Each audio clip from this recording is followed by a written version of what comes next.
नमस्कार, technical analysis course के इस 9th एपिसोड में आपका स्वागत है। पिछले लेक्चर में हमने इवनिंग स्टार, मॉर्निंग स्टार इनके बारे में बात की थी और आज हम कुछ और पैटर्न्स के बारे में बात करने वाले हैं।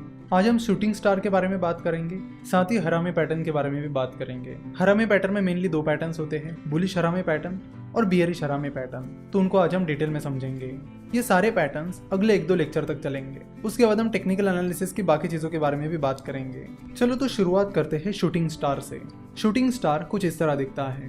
तो शूटिंग स्टार बुल ट्रेंड के दौरान आता है। तो यहाँ पर आप देख रहे हो कि शेयर की प्राइस लगातार बढ़ती जा रही है और उसी बीच ये शूटिंग स्टार आ गया है। शूटिंग स्टार भी एक रिवर्सल पैटर्न है जो हमें ट्रेंड में होने वाले चेंजेस के बारे में बताता है। क्योंकि शूटिंग स्टार की बॉडी बहुत छोटी होती है, इसलिए शूटिंग स्टार का कलर उतना मैटर नहीं करता है। तो चलो देखते हैं कि शूटिंग स्टार को देखकर हमें क्या समझ में आता है।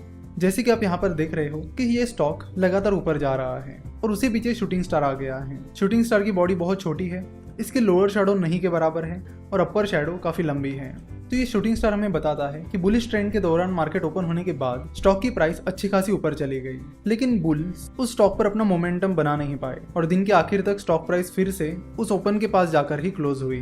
तो बुलिश ट्रेंड के दौरान जब शूटिंग स्टार आता है तो हमें इंडिकेट करता है कि बुल्स अपना मोमेंटम खोते हुए दिख रहे हैं। शूटिंग स्टार उतना ज्यादा पावरफुल इंडिकेटर नहीं है, इसलिए बस शूटिंग स्टार के बेसिस पर आपको ट्रेड में एंटर नहीं करना चाहिए।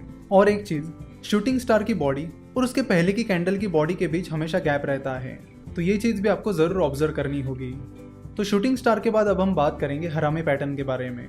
देखो, कैंडलस्टिक चार्ट के ये जो भी नाम है वो सारे जापानीज नाम है। तो पुराने जमाने में जापान में हरामी का मतलब होता था प्रेग्नेंट, तो यहाँ पर हरामी का मतलब है प्रेग्नेंट, ना कि आप जो समझ रहे हैं वो। तो पहले हम बात करेंगे बुलिश हरामी पैटर्न के बारे में। बुलिश हरामी पैटर्न कुछ इस तरह दिखता है और डाउन ट्रेंड के दौरान आता है।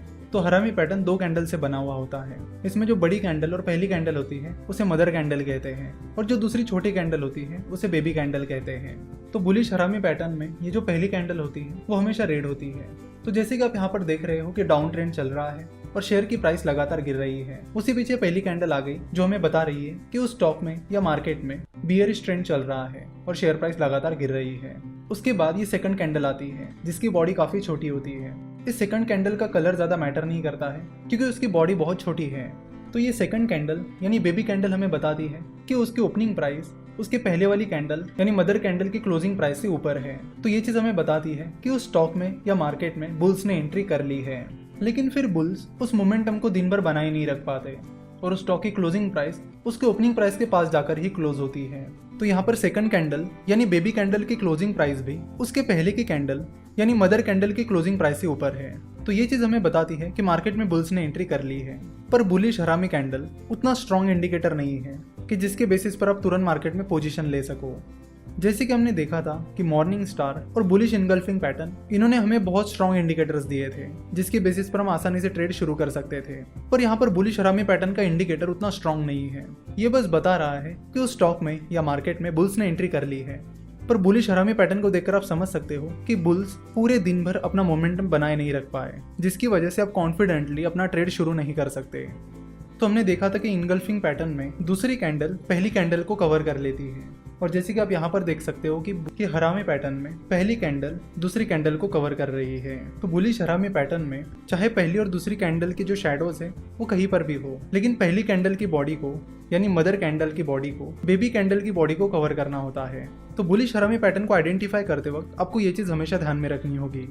चलो तो बात करते हैं बियरिश हरामी पैटर्न के बारे में। बियरिश हरामी पैटर्न कुछ इस तरह दिखता है। तो बियरिश हरामी पैटर्न की जो पहली कैंडल होती है यानी मदर कैंडल होती है वो ग्रीन कलर की होती है और जो दूसरी कैंडल होती है यानी बेबी कैंडल होती है वो कोई भी कलर की हो सकती है। क्योंकि उसकी बॉडी बहुत छोटी है इसलिए उसका कलर ज्यादा मैटर नहीं करता है। तो यहाँ पर आप देख सकते हो कि बियरिश हरामी पैटर्न अप ट्रेंड के दौरान आता है और यहाँ पर शेयर की प्राइस लगातार बढ़ रही है। उसी बीच ये पहली कैंडल आ गई है जिसने हमें बता दिया है कि मार्केट में या उस स्टॉक में बुल ट्रेंड चल रहा है और स्टॉक की प्राइस लगातार ऊपर जा रही है। तो ये पहली कैंडल हमें बताती है कि मार्केट में बुल ट्रेंड चल रहा है और बुल्स उस स्टॉक में या मार्केट में अपना मोमेंटम बनाए रखने में कामयाब हो रहे हैं। उसके बाद ये सेकंड कैंडल आती है। आप देख सकते हो कि सेकंड कैंडल की ओपनिंग प्राइस उसके पहले की कैंडल की क्लोजिंग प्राइस से नीचे है। तो ये चीज हमें बताती है कि उस स्टॉक के शुरुआती दौर में ही बियर्स ने उस स्टॉक में एंट्री कर ली है, लेकिन बियर्स अपना ये मोमेंटम बनाए नहीं रख पाए और दिन के आखिर में उस स्टॉक की क्लोजिंग प्राइस उसके ओपनिंग प्राइस के पास जाकर ही क्लोज हुई। तो और एक चीज आपको यहाँ पर जो देखनी है वो ये कि उस स्टॉक की क्लोजिंग प्राइस अभी भी उसके पहले की कैंडल की क्लोजिंग प्राइस से नीचे है। तो ये चीज हमें बताती है कि उस स्टॉक में बियर्स ने एंट्री कर ली है।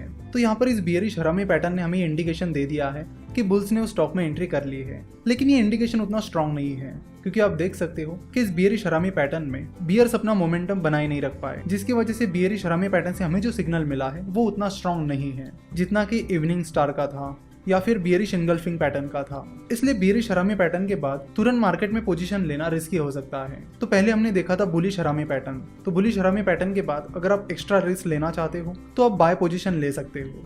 सिमिलरली बियरिश हरामी पैटर्न के बाद आप अगर ज्यादा रिस्क लेना चाहते हो तो आप उस स्टॉक में शॉर्ट सेल पोजीशन ले सकते हो। बेहतर होगा कि आप पावरफुल सिग्नल्स की तरफ ध्यान दो और उनके बेसिस पर मार्केट में पोजीशन लो। तो आशा करता हूँ कि इस एपिसोड से आपको शूटिंग स्टार और बुलिश और बियरिश हरामी पैटर्न के बारे में अच्छे से जानकारी मिल गई होगी। धीरे धीरे इन पैटर्न्स को समझते समझते हम पूरे कैंडलस्टिक को एनालाइज करना सीख जाएंगे, जिसके बाद चाहे कोई भी चीज़ हो आप तुरंत उसे आसानी से एनालाइज कर सकते हो कि ये पैटर्न कौन सा हो सकता है, इसका मीनिंग क्या है और उसका इंडिकेशन क्या है।